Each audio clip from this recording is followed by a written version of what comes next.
அப்போ அன்புமணிக்கு வந்து 3 வயசு. அவர் வந்து பேசுறாரு இன்னைக்கு. ஏயா அந்த அடிப்படை கூட தெரியாதே எனக்கு. 3 வயசுல இருந்து இந்த நந்தன் கால்வாய் திட்டத்தை பத்தி பேசிட்டு இருக்கீங்களே, மானம் கெட்டவங்களா. விழுப்புரம் மற்றும் திருவண்ணாமலை மாவட்டங்களில் நந்தன் கால்வாய் திட்டத்தை செயல்படுத்துவது குறித்து பேசிய பாமக தலைவர் அன்புமணி திமுக அமைச்சர் ஏவ வேலுவை கடுமையான வார்த்தைகளால் விமர்சித்துள்ளார். எத்திராஜுலு வஜ்ரவேலு இன்னொன்னு பேசினார் திருவண்ணாமலையில. நந்தன் கால்வாய் திட்டம், இந்த நந்தன் கால்வாய் திட்டம் அவர் சொல்றாரு திமுகவுல நம்ம கோவிந்தசாமி ஏஜின்னு சொல்லுவோம். இப்ப இருக்க ஏஜி சம்பத் அவங்க அப்பா. அவர் வந்து விவசாயத்துறை அமைச்சராக இருந்த நேரத்துல 1971 வந்து அவர் தான் அந்த திட்டத்தை வந்து கொஞ்சம் நடத்தினார். கொஞ்சம் அதுக்குள்ள இறந்துட்டாரு. அவர் சொல்றாரு அப்போ அன்புமணிக்கு வந்து 3 வயசு. அவர் வந்து பேசுறாரு இன்னைக்கு. ஏயா அந்த அடிப்படை கூட தெரியாதே எனக்கு.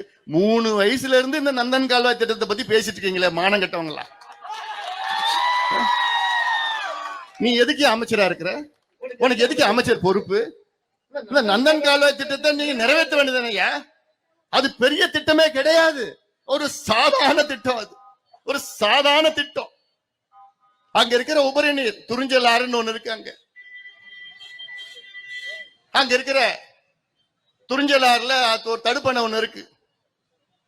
அங்க தடுப்பணை கீரை உள்ள அந்த தடுப்பணையில அங்க இருந்து தண்ணி காவா மூலமா எடுத்துன்னு போய் திருவண்ணாமலையில ஒரு 14 ஏரி, விழுப்புரம் மாவட்டத்துல ஒரு 22 ஏரி. இதுக்கு மொத்தம் எவ்வளவு செலவானா 400 கோடி. 4.5 லட்சம் கோடி பட்ஜெட் போடுற தமிழ்நாடு அரசு ஒரு 400 கோடி செலவு பண்ணி இந்த திட்டத்தை நிறைவேற்ற முடியாதா? எனக்கு 3 வயசுல இருந்து திட்டத்தை நிறைவேற்றிட்டு இருக்காங்க. மானம் கட்டவர்கள். எதுக்கு அவங்களுக்கு எல்லாம் ஆட்சி? இதுக்கு பேச்சு வேற, இதுக்கு பேச்சு வேற. அதனால இதெல்லாம் சும்மா எவ்வளவு கேவலமா இருக்குது. செய்திகளை உள்ளது உள்ளபடி தெரிந்து கொள்ள ரெஃப்ளெக்ட் நியூஸை சப்ஸ்கிரைப் பண்ணுங்க.